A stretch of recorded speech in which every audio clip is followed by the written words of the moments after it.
रात के 2:30 बज रहे थे और मेरी नजर उस बुजुर्ग औरत पर टिकी थी जो बेचैनी से कभी दाएं देखती कभी बाएं। वो किसी का इंतजार कर रही थी। पूरा दिन बीत गया लेकिन उन्हें लेने कोई नहीं आया। दिल में अजीब सी बेचैनी हुई तो मैं अपनी कैंटीन छोड़कर उनके पास गया। उन्हें गरम चाय और बिस्किट दिए और वापस जाने ही वाला था कि उनकी बात सुनकर मेरे कदम ठिठक गए। वो बेचारी माँ अस्पताल में अपने बेटे का इंतजार कर रही थी। मैंने कई बार सोचा था कि उनसे पूछूं कि वो यहाँ क्यों बैठी हैं, लेकिन हर बार खुद को रोक लिया। सोचता था मुझसे क्या मतलब उनका, लेकिन आज कुछ अलग था। वो औरत देखने में किसी अच्छे घराने की लग रही थी। रात के 2:30 बज चुके थे। अस्पताल के पास की सारी दुकानें बंद थीं। बस मेरी कैंटीन ही खुली थी, क्योंकि मरीजों के रिश्तेदार अक्सर देर रात चाय, पराठे या बिस्किट लेने आ जाते हैं। अब तो मेरा भी मन नहीं लग रहा था। वे बहुत थकी हुई लग रही थी। कभी बेंच पर सीधी बैठती तो कभी लेट जाती। आखिर मैं अपनी कैंटीन नौकर पर छोड़कर चुपचाप उनकी तरफ बढ़ गया। मुझे देखते ही वे घबराकर उठ बैठी और बोली, बेटा मैं तो जा ही रही थी, तुम अपनी बेंच साफ करना। वे जाने लगी तो मैंने उनका हाथ पकड़ लिया और बोला, अम्मा आप बैठिए, मैं आपको भगाने नहीं आया, बस कुछ पूछना चाहता हूँ। वे झिझकते हुए बैठ गईं। उम्र करीब 60 या 70 साल की होगी। मैंने कहा, अम्मा रात के 2:30 बज रहे हैं, आप किसी से मिलने आई हैं या किसी का इंतजार कर रही हैं? उन्होंने कहा, नहीं बेटा, मैं कुछ नहीं बता सकती, मेरे बेटे ने मना किया है। उनकी बात सुनकर मैं हैरान हुआ। मैंने फिर धीरे से कहा, अरे अम्मा, मैं भी तो आपका बेटा हूँ। सुबह से आपको देख रहा हूँ, कुछ खाया नहीं, कहीं गई नहीं, अब तो रात के 2:30 बज गए हैं। वे मुझे देखकर बोली, तुम मुझे कुछ खाने को दे सकते हो? अगर मेरा बेटा बन गया है तो मेरी भूख का भी ख्याल रखो। उनकी आवाज में इतनी लाचारी थी कि मेरा दिल कांप गया। पता नहीं क्यों मुझे लगा जैसे मैंने इनको कहीं देखा है, लेकिन मैंने सोचा अब सोचने का वक्त नहीं। बस बोला, हाँ अम्मा, क्यों नहीं, मैं अभी लेकर आता हूँ। वे बोली, मेरे पास पैसे नहीं है बेटा, मेरे बेटे ने कुछ नहीं दिया। मैंने कहा भी था कि कुछ पैसे जेब में डाल दे, लेकिन उन्होंने कहा मैं थोड़ी देर में आ जाऊंगा। लेकिन देखो रात हो गई, वे अब तक नहीं आए। उनकी बात सुनकर मेरा दिल भारी हो गया। कुछ बच्चे माँ बाप के लिए तड़पते हैं और कुछ अपने माँ बाप को बोझ समझकर सड़कों पर छोड़ देते हैं। मैं कुछ बोले बिना कैंटीन की ओर गया और उनके लिए चाय और बिस्किट ले आया। जब मैंने उन्हें दिया तो वे दुआएं देने लगी, भगवान तुझे खुश रखे बेटा, तुझे मेरी तरह बेटा दे। फिर बोली, मेरा बेटा बहुत अच्छा है, मेरा ख्याल रखता है। हाँ, कभी कभी घर से बाहर भेज देता है, तब मैं दिन भर पड़ोस में या किसी दुकान के सामने बैठी रहती हूँ। कोई कुछ दे दे तो मैं खा लेती हूँ, लेकिन आज तो सुबह ही मुझे इस अस्पताल के बाहर बिठाकर चला गया। मैं बहुत दूर रहती हूँ, ये हमारा इलाका भी नहीं है। उनकी बात सुनकर मेरे दिमाग में कई सारे सवाल उठे। मैंने पूछा, अम्मा आपके पास कोई फोन नंबर या पता है? मैं आपको छोड़ आता हूँ आपके घर तक। आप मुझे अपनी माँ जैसी लग रही हैं। मेरी माँ तो इस दुनिया में नहीं है, लेकिन मैं आपका ख्याल रख सकता हूँ। उन्होंने कहा, बेटा मुझे अपना घर याद नहीं, याददाश्त कमजोर हो गई है, रास्ते भूल जाती हूँ। मेरा बेटा ही मुझे ले जाता था और वही घर लाता था, लेकिन अब तो इतनी दूर छोड़ गया है कि मैं खुद से लौट भी नहीं सकती। हाँ, मेरे पास एक नंबर है, मेरी पड़ोसन ने दिया था। उन्होंने कहा था कि अगर कभी गुम हो जाऊं तो फोन कर लेना, वो लेने आ जाएंगी। मैं बोला, अच्छा वो नंबर दीजिए अम्मा, मैं बात कर लेता हूँ। वे बोली, नहीं बेटा, मेरा बेटा मुझे भूल नहीं सकता, वो मुझसे बहुत प्यार करता है, बस उसकी बीबी। मैंने बीच में कहा, अम्मा ये बीबियां तो बड़ी जालिम होती हैं। वे झट से बोली, अरे नहीं बेटा, मेरी बहू बहुत अच्छी है, वो तो मेरे लिए अपने पति से भी लड़ जाती है। बस मेरे बेटे को ही न जाने क्या हो गया है, कहता है तू मेरी माँ नहीं, कोई और है, जिसे मेरे पिताजी लेकर आए थे, जबकि मैंने ही उसे अपनी कोख से जन्म दिया है। 9 महीने पेट में रखा, उसके गीले बिस्तर साफ किए, रातों को उसे गोद में सुलाया। बरसात में जब बाहर नहीं जा पाती थी तो कमरे में ही खड़ी होकर उसे झुलाती रहती थी ताकि वो सो जाए। वो बोलते बोलते रो पड़ी। मैं बस चुपचाप उन्हें देखता रहा। फिर बोला, अच्छा अम्मा, नंबर दीजिए, मैं बात कर लेता हूँ। उन्होंने माथे पर हाथ रखकर बोला, पहले कुछ खा लूं बेटा, फिर दूंगी नंबर। मैंने उन्हें और परेशान नहीं किया। उम्र के उस पड़ाव पर वे जैसे टूटी हुई थीं, लेकिन फिर भी भीतर कहीं एक उम्मीद बाकी थी। मैंने सोचा, हम नौजवान लोग अगर अपने घर के बुजुर्गों से थोड़ा सब्र और प्यार से पेश आएं, तो शायद कोई भी माँ इस तरह आधी रात को किसी अस्पताल के बाहर भूखी और बेसहारा बैठी ना मिले। मैं चुपचाप जाकर उनके बराबर में बैठ गया। वो औरत अब केक खाने लगी थी और मैं उन्हें बस चुपचाप देखे जा रहा था। उनके कुछ दांत भी नहीं थे। न जाने क्यों मुझे उस बूढ़ी औरत के बेटे पर बहुत गुस्सा आ रहा था, जिसने अपनी माँ का ख्याल तक नहीं रखा। इंसान को चाहिए कि चाहे जो भी हो, अपने माँ बाप को तो कभी यूं अकेला न छोड़े। अगर बीवी अच्छी है तो फिर बेटा अपनी माँ से ऐसा बर्ताव क्यों कर रहा है? आमतौर पर तो ऐसा तब होता है जब बहू बाहर की होती है, जो बेटे को माँ से और भाइयों को बहनों से दूर कर देती है। लेकिन इस औरत के मामले में तो उल्टा ही लग रहा था। उसकी बहू अच्छी और बेटा ही खराब मालूम पड़ रहा था। थोड़ी देर बाद उस औरत ने दोनों केक खत्म कर लिए और मुझे देखकर बोली, बेटा ये चाय तुम ले जाओ, बहुत गर्म है, मैं नहीं पी रही, सीना जल जाएगा। मेरी दवा भी घर पर ही रह गई है, दवा नहीं खाऊंगी तो तकलीफ होगी। मैं तुरंत बोला, अम्मा दवा का नाम याद है क्या? बता दो, मैं मेडिकल स्टोर से ले आता हूँ। वो बोली, पता नहीं बेटा, मेरा बेटा ही देता है मुझे, मैं तो कुछ नहीं जानती। हाँ, अब मैं तुम्हें नंबर दे देती हूँ, तुम घर पर फोन कर लो। उनकी बात सुनकर मुझे थोड़ा सुकून मिला। उन्होंने अपनी जेब से एक कागज निकाला और बोली, देखो बेटा, बड़े प्यार से बात करना। वो औरत बहुत अच्छी है, मेरा ख्याल रखती है। दोपहर में अक्सर मुझे खाना भी दे देती है। मेरी बहू तो कभी देती ही नहीं, कहती है जाकर किसी और के घर से खा लो। बड़ी बदतमीज है वो। मैंने उन्हें ध्यान से देखा। अभी कुछ देर पहले तो यही औरत अपने बेटे की बुराई और बहू की तारीफ कर रही थी और अब बहू की भी बुराई करने लगी थी। साफ लग रहा था कि कुछ तो गड़बड़ है। मैंने सिर हिलाया और नंबर लेकर मोबाइल निकाला। नंबर मिलाया तो पहली ही घंटी पर कॉल उठ गई। मैं हेलो बोलता इससे पहले ही दूसरी तरफ से एक औरत की आवाज आई, कौन बोल रहा है? मैं थोड़ा हैरान हुआ। रात के 3 बजे भी कोई औरत जाग रही थी। मैंने कहा, यहाँ पर एक बूढ़ी माँ बैठी हैं, उन्होंने आपका नंबर दिया है।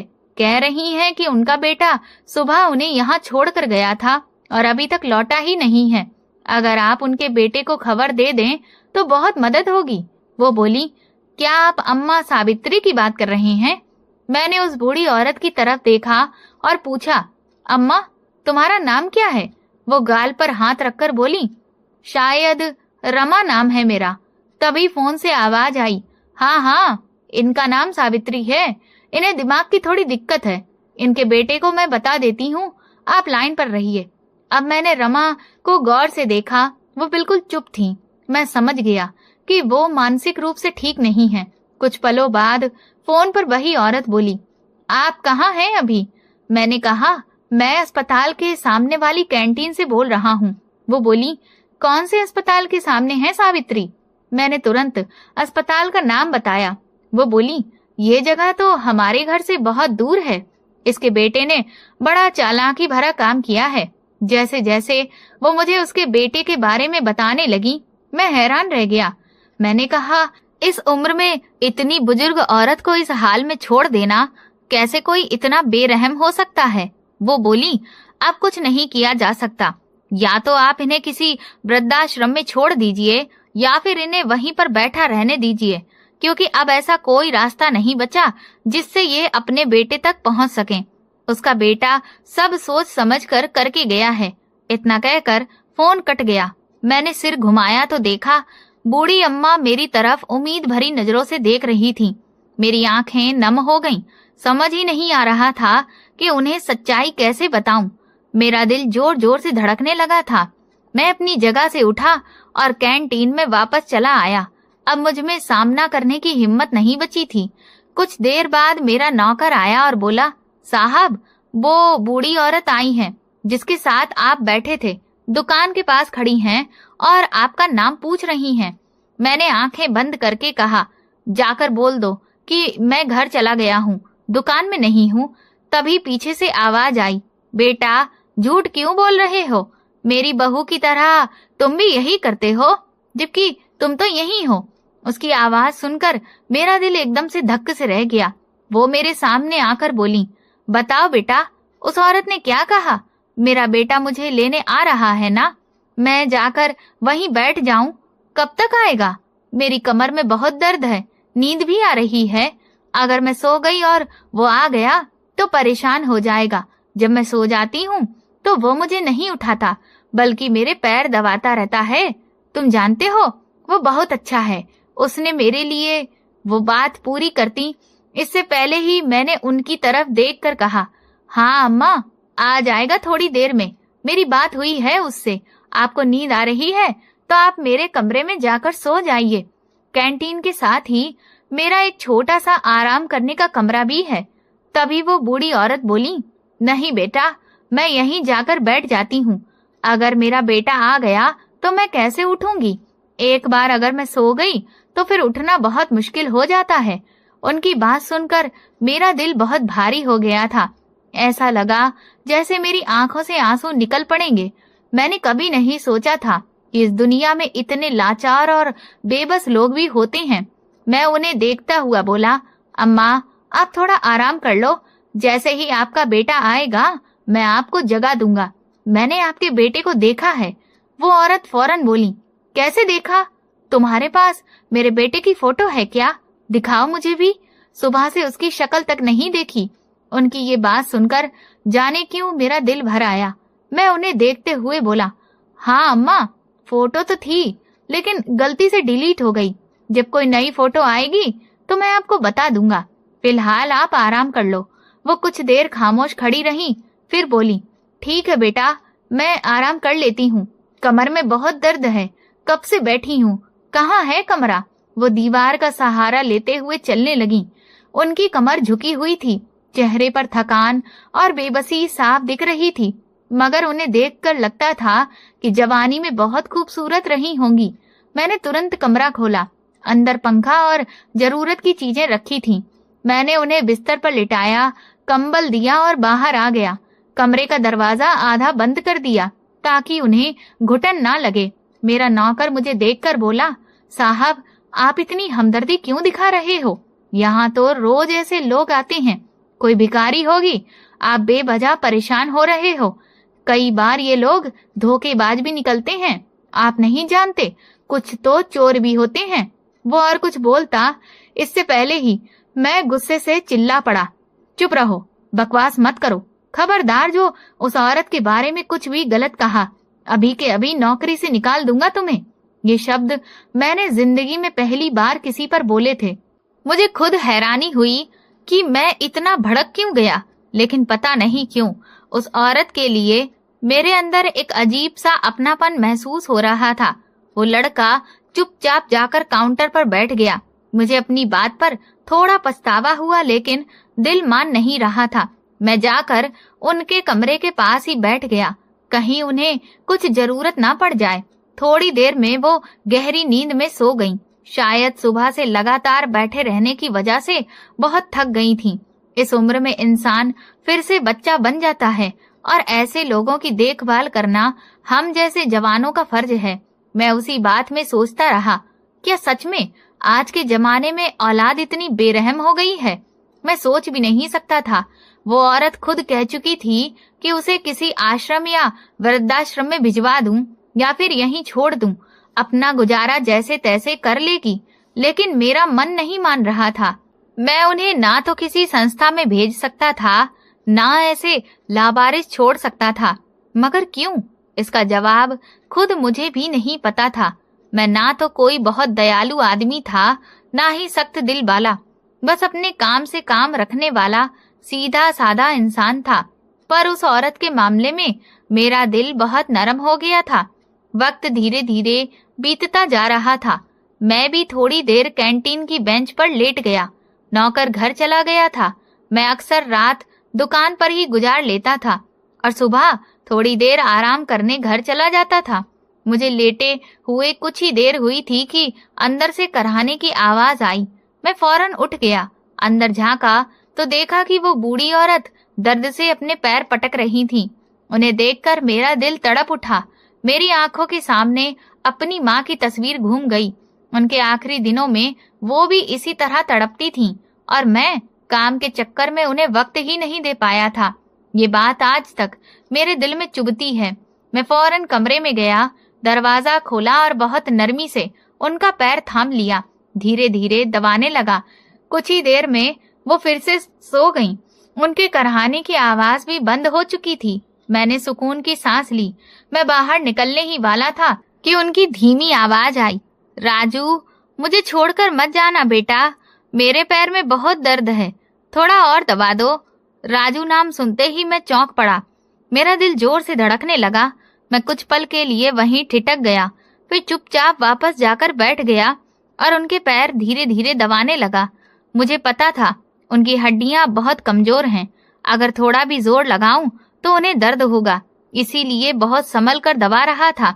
करीब 1 घंटे तक मैं उनका पैर दबाता रहा। शायद अब उन्हें आराम मिल गया था। मैं धीरे से उठा और बाहर आकर बेंच पर लेट गया। मेरा मन बहुत अजीब हालत में था। ये औरत कौन है और उसे राजू का नाम कैसे मालूम? कुछ पल तक मैं यही सोचता रहा। फिर सिर हिलाकर खुद से बोला, शायद ये मेरा वहम है। राजू नाम के तो बहुत लोग होते हैं, मैं ही बेवजह सोच रहा हूँ। शायद इस औरत से मेरी हमदर्दी इतनी बढ़ गई थी कि मैं इसमें अपने रिश्ते ढूंढने लगा था। थोड़ी देर बाद मुझे फिर से नींद आ गई। सुबह सूरज की रोशनी आंखों पर पड़ी तो मेरी नींद खुली। मैं फौरन उठा क्योंकि अब लोग दुकान पर आने लगेंगे। तभी अंदर से रोने की आवाज आई। मैं दौड़कर कमरे में गया तो देखा वो बूढ़ी औरत बैठी थी, हाथ जोड़कर भगवान से दुआ मांग रही थी और लगातार रोए चली जा रही थी। मैं फौरन अंदर आया और उन्हें देखते हुए बोला, अम्मा, क्या हुआ? क्यों रो रही हो? क्या दर्द हो रहा है आपको या कुछ चाहिए? वो रोते हुए बोली, मुझे मेरा बेटा चाहिए। तुमने कहा था वो थोड़ी देर में आ जाएगा, लेकिन अब तो सुबह हो गई है। मेरा लाडला कहाँ है? मेरी दवाइयाँ भी घर पर हैं। मुझे बहुत जलन हो रही है। उनके ये बोल सुनकर मैं फौरन बोला, अम्मा आप खड़ी हो जाइए, मैं आपको दवाई अंदर से दिला देता हूँ। ये सामने ही अस्पताल है। आपको पता नहीं वो दवाइयाँ कब मिलेंगी। आपकी तकलीफ कम हो जाएगी। जो भी आपको अंदर महसूस हो रहा है वो डॉक्टर को बता देना। वो औरत मेरे सहारे पर खड़ी होते हुए बोली, हाँ बेटा, दवाई चाहिए वरना मेरी जलन ठीक नहीं होगी और सिर में भी बहुत दर्द हो रहा है। उनकी उम्र ऐसी थी कि ये सब होना स्वाभाविक था। मैं उन्हें लेकर फौरन अस्पताल पहुंच गया था। मेरा नौकर आ गया था, उसने कैंटीन संभाल ली थी। मैं डॉक्टर सुमन के पास आया। वो बहुत ही अच्छी और नरम दिल औरत थी। हर मरीज से बहुत ही प्यार और सलीके से पेश आती थी। मुझे देखते ही वो मुस्कुराई और बोली, अपनी अम्मा को लेकर आए हो संजय? मैंने सिर हिलाते हुए बोला, नहीं डॉक्टर, आप पहले इन्हें चेक करें और दवाई दे दें, मैं बाकी की बात बाद में बताता हूँ। मेरी बात सुनकर उन्होंने सिर हाँ में हिलाया और उन बुजुर्ग औरत से उनकी तबीयत पूछने लगी। वो औरत बोली, मेरे सीने में बहुत जलन हो रही है, सिर में भी दर्द है और मैं दवाई खाती हूँ, पर अब दवाई नहीं है। डॉक्टर सुमन ने पूछा, अम्मा कौन सी दवाइयाँ लेती हो? नाम बताओ। वो सिर हिलाते हुए बोली, मुझे नाम का क्या पता बेटा, मेरे बेटे को पता है। वो बहुत पढ़ा लिखा है, बड़ी गाड़ी है उसके पास, मुझे बहुत बड़े क्लिनिक में लेकर जाता था। आपका क्लिनिक तो उसके सामने कुछ भी नहीं है, मगर मुझे दवाई दे दो। डॉक्टर सुमन मुझे देखते हुए बोली, देखिए, मैं इन्हें ऐसे ही दवाई नहीं दे सकती, मुझे लग रहा है इन्हें कोई और परेशानी भी है। मैं धीरे से बोला, इन्हें दिमागी परेशानी भी है। डॉक्टर बोली, हाँ मुझे भी लग रहा है। इससे पहले हम कुछ और बोलते, वो बूढ़ी औरत झट से बोली, मुझे ऐसा मत कहो, मैं कोई पागल नहीं हूँ। पागल तो मेरा बेटा है जो मेरे बारे में ऐसी उल्टी सीधी बातें करता रहता है। तुम्हें जरूर उसी लड़की ने कहा होगा। मैंने डॉक्टर सुमन को देखते हुए बोला, मेरे पास इनके घर का कोई पता नहीं है, ना कोई नंबर। ये कल मेरी कैंटीन के सामने बैठी हुई मिली थी। शायद इनका बेटा इन्हें छोड़कर चला गया है और इनकी पड़ोसन ने बताया कि इनका बेटा। अभी मैं बात पूरी करता इससे पहले वो औरत गुस्से में खड़ी होकर बोली, खबरदार, जो मेरे बेटे के खिलाफ कुछ भी कहा वो मुझे छोड़कर नहीं गया। उसने कहा था कि उसे एक जरूरी काम से जाना है, थोड़ा वक्त लगेगा आने में, और मुझे कहीं नहीं जाना, बस इसी बेंच पर बैठी रहना। मुझे नहीं चाहिए कोई दवाई वगैरह, मैं जा रही हूँ। ये कहकर वो जाने लगी, लेकिन डॉक्टर सुमन ने इशारे से मुझे रोक लिया। वो दीवार का सहारा लेकर बाहर निकल गईं। डॉक्टर ने फौरन अपने असिस्टेंट को फोन किया और कहा, इनका ध्यान रखना, ये कहीं चली ना जाएं। फिर मुझे बैठने का इशारा करके बोली, आप एक काम करो, जिस नंबर से आपने इनकी पड़ोसन से बात की थी वो नंबर मुझे दो, मैं बात करती हूँ। शायद उनसे कुछ पता चल जाए, क्योंकि ये अपनी हालत ठीक से बता नहीं पा रही हैं। इन्हें भूलने की बीमारी भी है। मैं सिर हिलाते हुए बोला, हाँ, इन्हें तो अपना नाम भी याद नहीं था, लेकिन बेटा नहीं भूल पा रही। डॉक्टर सुमन बोली, माँ सब कुछ भूल सकती है, पर अपनी औलाद को कभी नहीं भूलती, किसी भी हालत में नहीं। दीजिए, नंबर दीजिए। मैंने नंबर दे दिया। कुछ पलों के बाद उन्होंने कॉल लगाई और स्पीकर पर फोन रख दिया। मैं फोन की तरफ ध्यान से देख रहा था। 2 बार बेल बजी और फिर एक आदमी की आवाज आई, हेलो, कौन बोल रहा है? ये आवाज सुनकर मुझे लगा कि ये उसी औरत के पति होंगे। इतनी सुबह फोन बजने से शायद उन्होंने उठाया। डॉक्टर सुमन प्रोफेशनल लहजे में बोली, मैं डॉक्टर बोल रही हूँ, आपकी पड़ोसन हमारे पास हैं, उनकी तबीयत ठीक नहीं है, क्या आप अपनी पत्नी से बात करवा सकते हैं? मुझे उनकी हालत के बारे में थोड़ा जानना है। वह आदमी बोला, अच्छा, आप सावित्री आंटी की बात कर रही हैं, मैं बात करवाता हूँ अभी अपनी बीवी से। कुछ देर के बाद वही कल रात वाली औरत की आवाज आई। वो बोली, मैंने तो आपसे कल ही कहा था ना कि मुझे उनसे कोई रिश्ता नहीं रखना, आप उन्हें उनके हाल पर छोड़ दो, फिर क्यों पीछे पड़े हो मेरे? भगवान की जमीन बहुत बड़ी है, कहीं भी चली जाएंगी।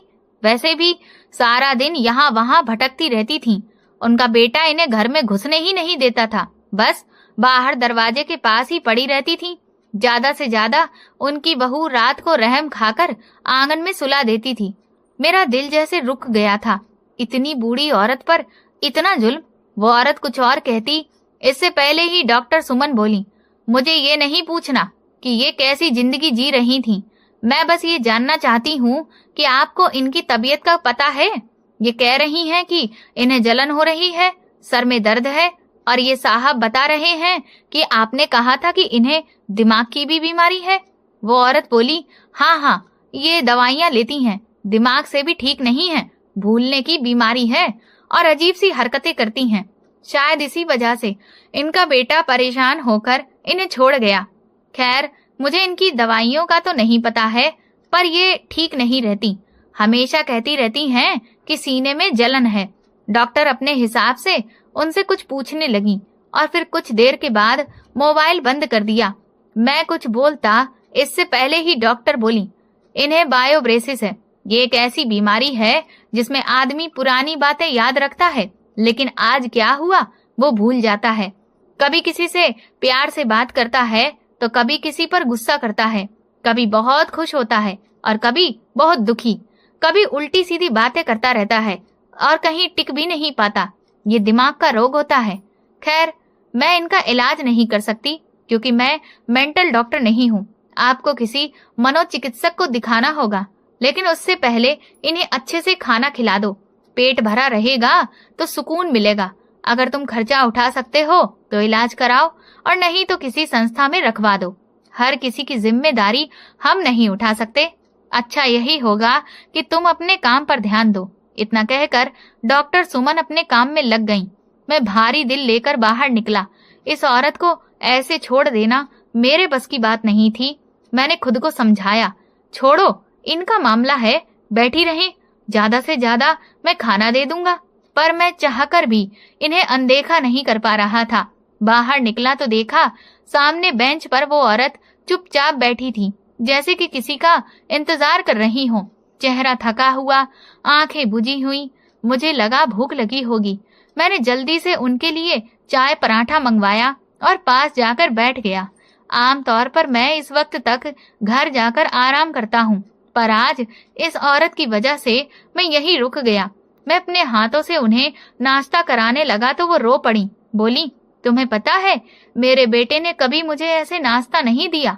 वो तो हमेशा खाना जमीन पर फेंक देता था। उसकी बीवी तो और भी बुरी है। एक बार मैंने कहा पानी दे दो, जलन हो रही है, तो उसने गिलास मुंह पर मार दिया। कोई अपनी माँ के साथ ऐसा करता है क्या? मेरी औलाद अच्छी नहीं है। इतना कहकर वो बेकाबू होकर रोने लगी। मुझे साफ समझ आ गया कि डॉक्टर सुमन जो कह रही थी वही सब इनकी हालत में दिख रहा था। मैंने गहरी सांस ली और वहीं बैठकर तय कर लिया कि मैं इन्हें मनोचिकित्सक के पास जरूर ले जाऊंगा, इलाज पूरा कराऊंगा। आखिर ये किसी की भी माँ हो, पर एक बूढ़ी औरत है, इंसान है, और इंसानियत के नाते ये मेरा फर्ज बनता है कि मैं इनका ख्याल रखूं। मैंने तुरंत ही मनोचिकित्सालय का पता निकाला और इन्हें लेकर चल पड़ा। फिलहाल इन्हें कुछ दवाइयों की जरूरत थी ताकि इन्हें चैन मिल सके।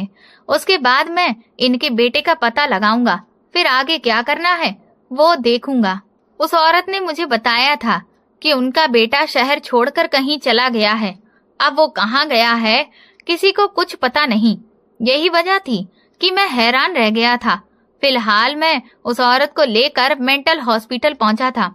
मेरी मुलाकात एक बहुत ही समझदार डॉक्टर से हुई थी। मेरा पैसा खूब खर्च हो रहा था, पर मुझे उसकी परवाह नहीं थी, वरना तो मैं ऐसा आदमी था कि मेरा 1 रुपया भी बेकार चला जाए तो दिल घबरा जाता था। लेकिन इस औरत के मामले में मैं बिना सोचे समझे पानी की तरह पैसा बहा रहा था। डॉक्टर ने उनका पूरा चेकअप किया था और दवाइयां लिख दी थीं। डॉक्टर का कहना था कि इन्हें शुगर की बीमारी है, इसीलिए इनके पैर जलते हैं और सुन्न भी पड़ जाते हैं। तकलीफ की वजह से इनके सिर में दर्द रहता है और सीने में तेल मसालेदार चीजें खाने की वजह से जलन होती है। उन्होंने कहा, हर हालत में परहेज करवाओ और मीठा मत खाने देना। जितना मीठा खाएंगी इनके पैर जलेंगे और दर्द बढ़ेगा। डॉक्टर की हर बात मैं ध्यान से सुन रहा था। उन्होंने मुझे साफ साफ कह दिया था कि इन्हें अकेला मत छोड़ना, हर वक्त साथ रहना। ऐसे लोग कभी कभी उदासी में खुद को नुकसान भी पहुंचा लेते हैं। लेकिन मैं जानता था कि ये औरत सब कुछ कर सकती है, पर अपनी जान नहीं लेंगी। डॉक्टर ने दवाइयां दे दी और मैं उन्हें लेकर घर आ गया। अभी मेरी शादी नहीं हुई थी, मैं कुंवारा ही था। घर में मेरे अलावा कोई भी नहीं था। गांव में बस मेरे चाचा और चाची रहते थे। वे लोग कभी कभी मिलने आ जाते थे। जब से मेरी माँ इस दुनिया से गई थी, मैं एकदम अकेला हो गया था। घर सूना सूना रहता था, लेकिन अब लगता था जैसे मेरी माँ की शक्ल में मुझे एक और माँ मिल गई हो। मैं उस औरत में अपनी दुनिया देखने लगा था। उन्होंने मुझे खूब दुआएं दी थीं। उस रात मैं देर तक उनके पैर दबाता रहा और सुबह उन्होंने मुझे दुआएं दी। मुझे नहीं पता था कि जिस औरत की मैं सेवा कर रहा हूँ वो कोई आम औरत नहीं है। अब मैं उनके घर जाना चाहता था ताकि सही से पता लगा सकूं कि वो किसकी माँ है। कहीं ऐसा ना हो कि कुछ वक्त बाद उनका बेटा आ जाए और अपनी माँ को मुझसे वापस ले जाए, और शायद उसे देखकर उनका दिमागी हाल भी ठीक हो जाए। मैंने कॉल सेंटर से उनकी लोकेशन निकाली। दिल थोड़ा डर रहा था, लेकिन मैंने हिम्मत नहीं छोड़ी। उनके लिए मैंने घर पर एक नौकरानी भी रख ली थी जो कि भरोसेमंद थी। मेरी कैंटीन का काम अच्छा चल रहा था, इसीलिए मैं ये सब खर्चे आसानी से उठा सकता था। मैं दिन रात मेहनत करता था, तो मुझे कोई अफसोस नहीं था कि मैं अपनी कमाई उस औरत पर खर्च कर रहा हूँ। और अजीब बात तो ये थी कि जब से वो औरत मेरी जिंदगी में आई थी, मेरी आमदनी में भी बरकत होने लगी थी। शायद सच ही कहा गया है कि जब आप किसी बेसहारे का सहारा बनते हो तो भगवान आपका सहारा खुद बन जाता है। उनका घर मेरे घर से काफी दूर था, लेकिन मैंने हिम्मत रखी। गाड़ी लेकर मैं उनके मोहल्ले की तरफ निकल पड़ा। सोच तो ये थी कि उन्हें भी साथ ले जाऊं, लेकिन फिर लगा अगर वहां जाकर वो जिद करने लगी कि अब मैं वापस नहीं जाऊंगी तो मैं क्या करूंगा। इसीलिए मैंने उन्हें घर पर ही छोड़ दिया। एक लंबा सफर तय करके मैं उस औरत के मोहल्ले पर पहुंचा, लेकिन वहां पहुंचकर जो देखा उसने मेरे होश उड़ा दिए। मैंने सोचा भी नहीं था कि